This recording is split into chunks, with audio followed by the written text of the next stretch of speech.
Mare ló dádé ìmọ́lẹ̀ fojúpa ní sánmọ̀.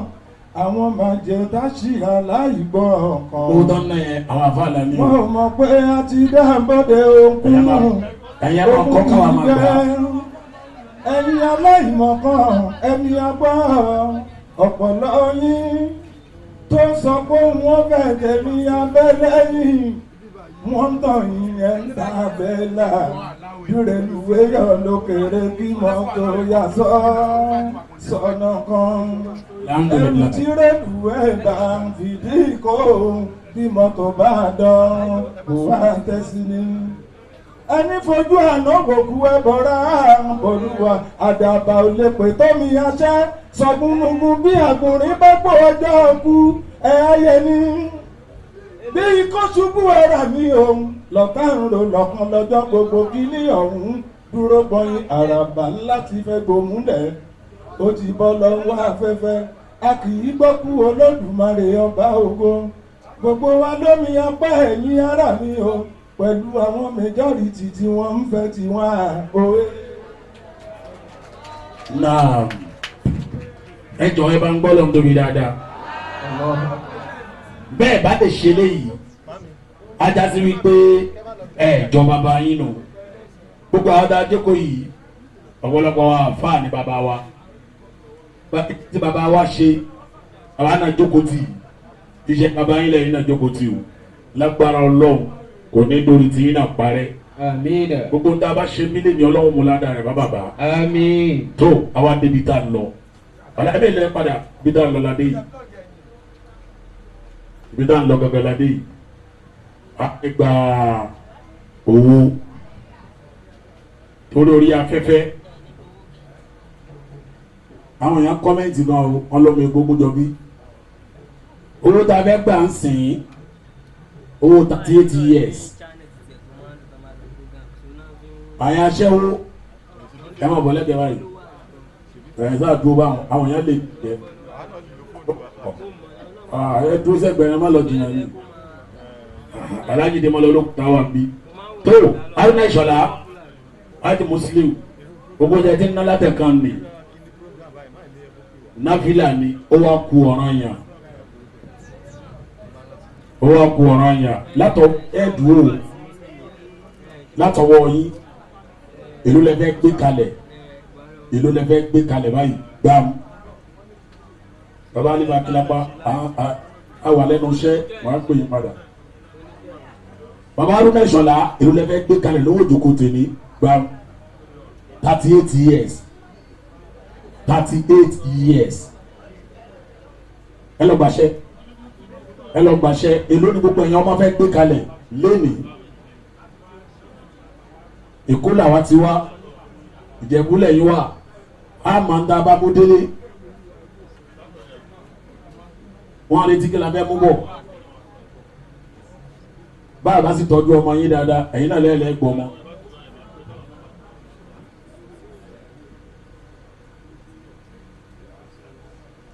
ẹ̀yin ọmọ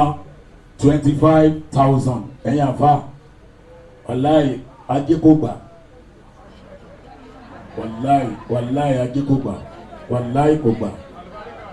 wàláì kò gbà wàláì kò gbà Yàsín kò gbà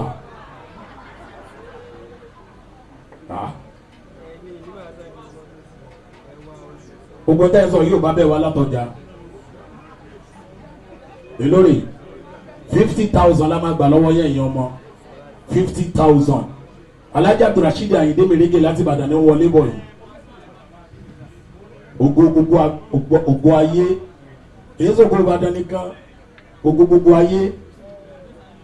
Alájà Abdulrasheed Ayinde Mèrègè olóríire èèyàn ní aládùbáríkà ni ṣẹ́ẹ̀dé láti Canada ni ó wá sóde méjì ní Ìbàdàn ọba adémọlú olókùúta ní kálá yìí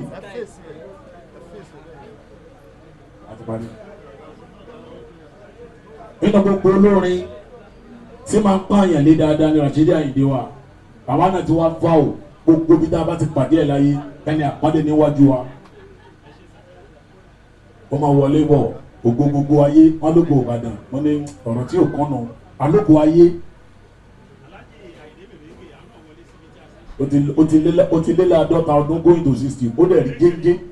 irú station tó dánu ọ̀dọ̀ ọmọ 35 years máa rìn bọ̀ bí ọ̀já àgbà.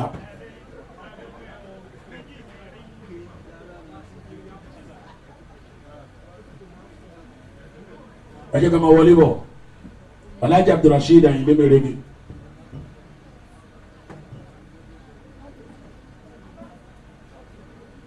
$50,000 lówó yín rẹ̀ yín ọmọ ẹjọ́ ẹ̀ka ìmọ̀ọ́mù kan ló ka ẹ̀yìn ẹ̀ka Alhaji Abdulrasheed Ayinde ògo gbogbo ayé aláwàsára ṣe dáàbí mo rí gbódógbó lẹ́ẹ̀kan gbódógbó ìdààmú òní báyìí alhamdulillah èló lówó yẹn sọ́kò 50,000 tó bá pé láti continue àwọn náà máa bẹ lọ́wọ́ kí November 9 dé ní kọ́lọ́n sì má pa wá lórí àmàpẹ́ta bá ti dé bí àti rówó mú lọ 28,000 aláyìdìmọ́lẹ̀ olókùúta Ali ó yá bismillah ó kàn yìí níta wá ṣe náà nù 25,000 láti ọ̀dọ̀ wọn làwọn fi kún Alhaji Adémọ́lá Ali olókùúta 25,000 à ń gba ago à ń gba bàtà o wàláì tàláì mo ní POS ní máa ń gbé rìn ní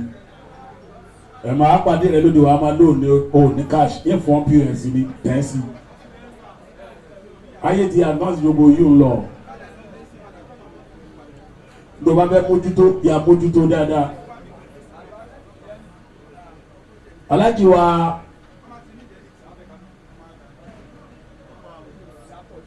Adémọ́lá olókùúta wọ́n ní 25,000 wọ́n kà lọ́wọ́ á farabalẹ̀ sílẹ̀ yọ kọ̀ọ̀kan ní rush Adémọ́lá olókùúta ti pọ̀ fún ara wọn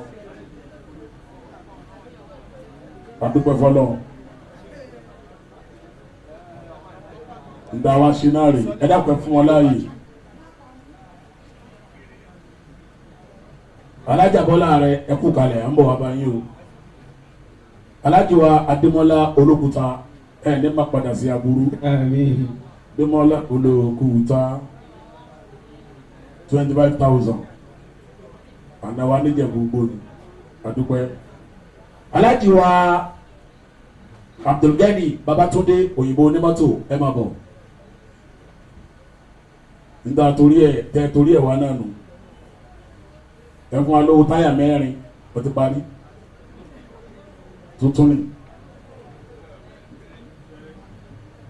náwó ni wọ́n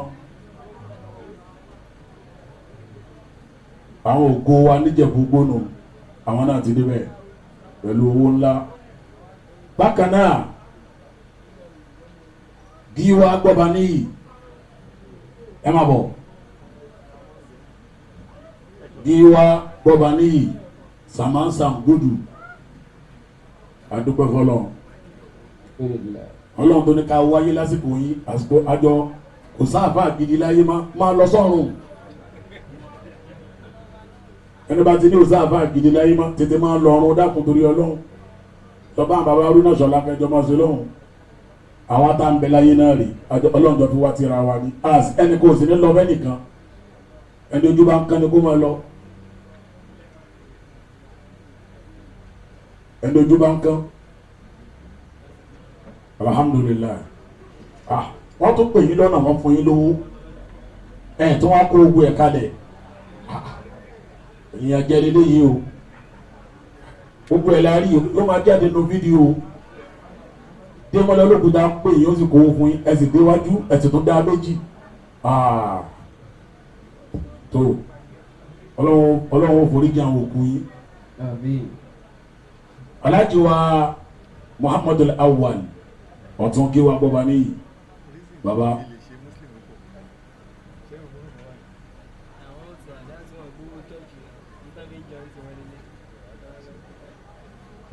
ẹ ṣe sá ẹ ṣe àti ẹtí rẹ ní gbà ẹni tí ó gba bọ́ǹdù fún wa lọ́wọ́ àwọn aṣẹ́wó òní máa pè ní sí ọtún máa yí ń ká láàrin iwájú ẹ máa bọ̀ mo máa gba bọ́ǹdù lọ́wọ́ àwọn aṣẹ́wó fún wa ní kọ́sítọ́mà dáadáa làwọn bọ́ǹdù mélòó nìkan gbé wá ẹ̀yin náà ẹ̀wẹ̀ ṣẹ́kẹ́ tó jáde ńlé wọ́n kà mọ yín lójú látẹ̀kan ni bàdẹ́ làzàlátù Sunday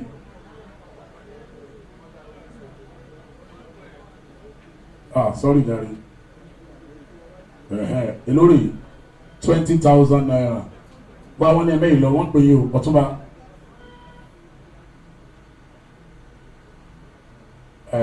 ẹ̀jẹ̀ kan ríran kàmẹ́rámà Alhaji Musiliu wọ́n ní ẹ má bínú sábúrò yín ọmọ ìyá ni ó ti parí nù alhamdulilayi táwọn àti ẹ̀tí rówó kò sí ìjà ńlẹ̀ mọ́. lọ́yà Odumosu my lawyer the law ọmọ àbárò náà ṣọlá ni wọ́n lọ́wọ́ ẹdúró báyìí náà dákun broda wa náà tẹ̀ dákọ̀ lẹ́ẹ̀kan. Alhaji wa Muhammadu Kamil lawyer ọ̀nà àgbàkàrà Alhaji wa Kamil Cousin baba Alhaji Kamil Cousin kílẹ̀ tó wọ́n Alhaji Kamil Cousin bákan náà baba wa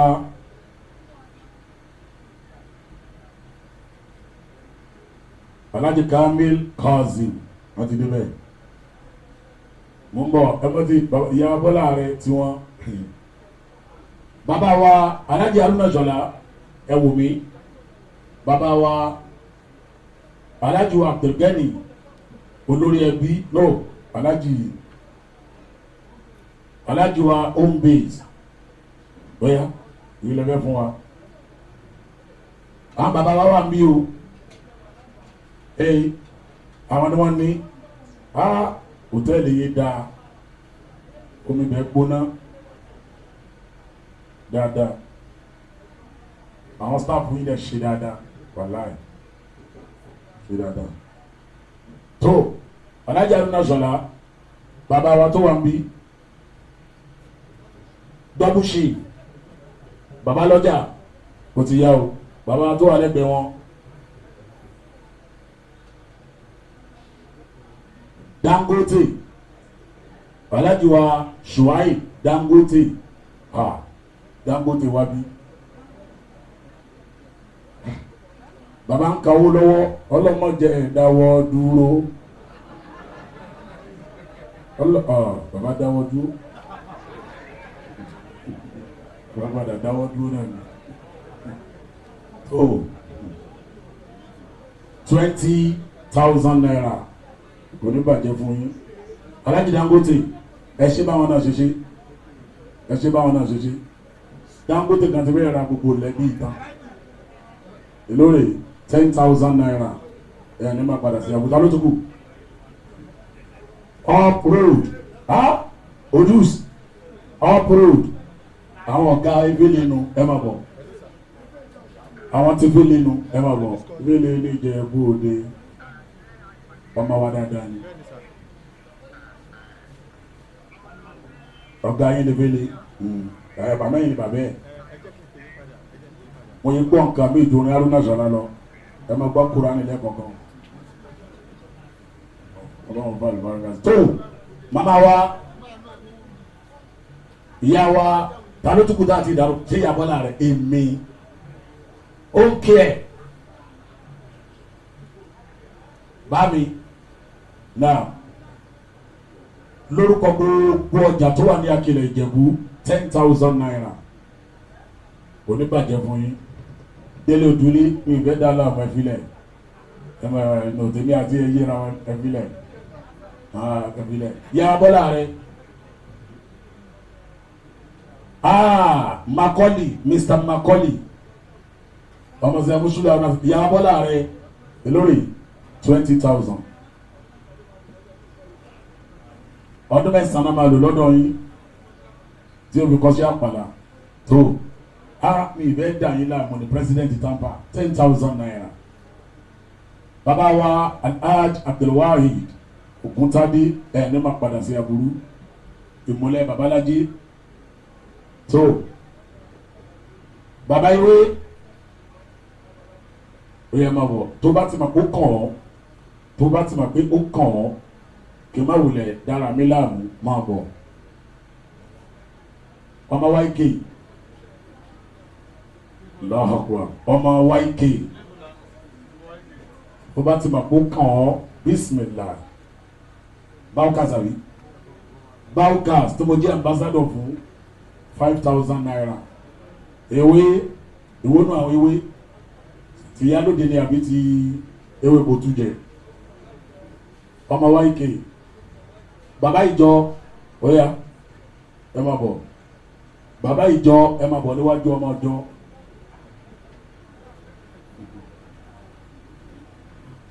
bàbá ìjọ ẹ máa bọ̀ níwájú ọmọ ìjọ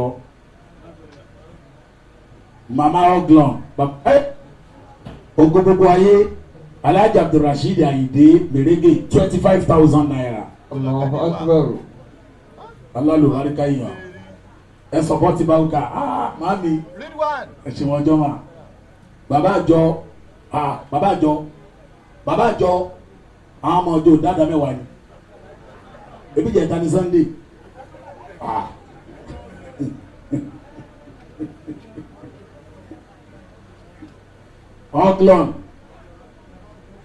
Oglon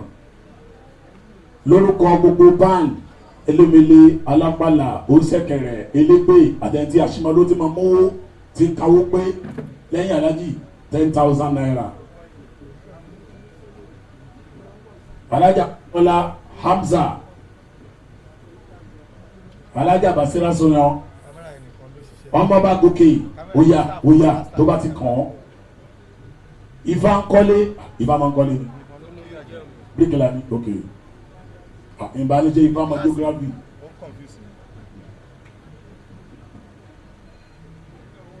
Ifá ṣẹ́yìn níbọ̀ Ifá ni ọmọ bá gòkè eléyìí mo bẹ́ẹ̀ rí ẹni tó ń jẹ́ fáwọn gẹ́gẹ́ ọmọ bá gòkè Ifá dà Ifá dà fún Ifá sá lọ mo bẹ́ẹ̀ rí Ifá gẹ́gẹ́ Ifá gẹ́gẹ́ mo fẹ́ rí Alájà Basira ẹ ṣe wá Ifá ń kọ́lé ọ̀tẹ̀sùbáàrí lọ́wọ́ fà yìí Ifá ti gbà sílámù lò Ifá ọlọ́mọjò dáwọ́ dúró Ifá gánṣà mi kí ló kọ́ ọ gẹ́gẹ́ yarí Nurudeen ìmọ̀lẹ́sì ẹni bá ń kọ́lé tó o ṣe o Nurudeen lè mímọ́ sí o ọlọ́run ní yóò bàjẹ́ fún ẹ Àmín. ìmọ̀lẹ̀ ara rẹ ò ní kú o Àmín. tó gbogbo ẹni tó bá kàn ó yá bísímìlà Alájà wa Balkis Ali Alájà Balkis Ali ó yẹ má bọ̀ mà Alájà Balkis Ali àbàdo àkọlẹ̀ ní sí o Alájà Balkis Ali gbogbo ẹni tó bá máa gbé òun fẹ́ mú àdúrà wá kásìlá tí ó yá má bọ̀ lórúkọ iléeṣẹ́ aláàánú gbogbo ayé kásìlá tí òṣèjà rí brọ́dà mi alálùbáríkà ni àdúrà rí àgbà inshallah tó ẹjọ́ gbogbo ẹni tó bá máa kó kàn ẹ tẹ́wọ́ yín méjèèjì báyìí ẹni tí ó ti mọ̀ wá àdúrà wá tẹ́wọ́ rẹ méjèèjì Ẹni tí ó ti mọ́ àdúrà kó tẹ́wọ́ ẹ̀ méjèèjì. Alájà wa Balkis Ali gbogbo àwọn màmá wa Muslim Fans Club Ìṣàgámù Ìyá Razak 10,000 naira Alájà Amúlùdùn Alájà Abdulgani Fans Club wa ní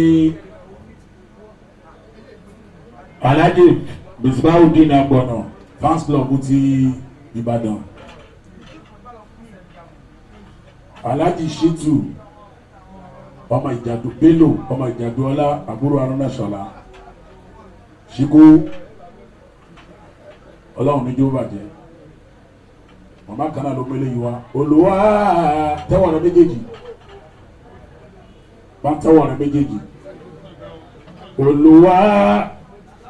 jọ̀wọ́ dákun má gbàgbé mi Olúwa o jọ̀wọ́ dákun má gbàgbé mi ìwọ ṣáá lèmi yóò máa pè ojoojúmọ́ ìwọ ṣáá lèmi yóò máa pè ọba rẹ. Olúwa jọ̀wọ́ dákun má gbàgbé mi. Olúwa o jọ̀wọ́ dákun má gbàgbé mi. Ìwọ ṣáá lèmi yóò máa pè lójoojúmọ́. Ìwọ ṣáá lèmi yóò máa pè ọba rẹ. Olúwa jọ̀wọ́ dákun má wàhálà mi. Olúwa o jọ̀wọ́ dákun má fi nà mí. Ìwọ ṣáá lèmi yóò máa pè lójoojúmọ́ o. Ìwọ ṣáá lèmi yóò máa pè ọba rẹ. Olúwa jọ̀wọ́ dákun má wàhálà mi. Àṣírí àìní Ọlọ́run ní wàhálà yín láíláí. Ní dídá àwọn lórí ara yín lórí ọmọ lórí iṣẹ́. Ìwọ ṣáá lèmi yóò máa pè lójoojúmọ́.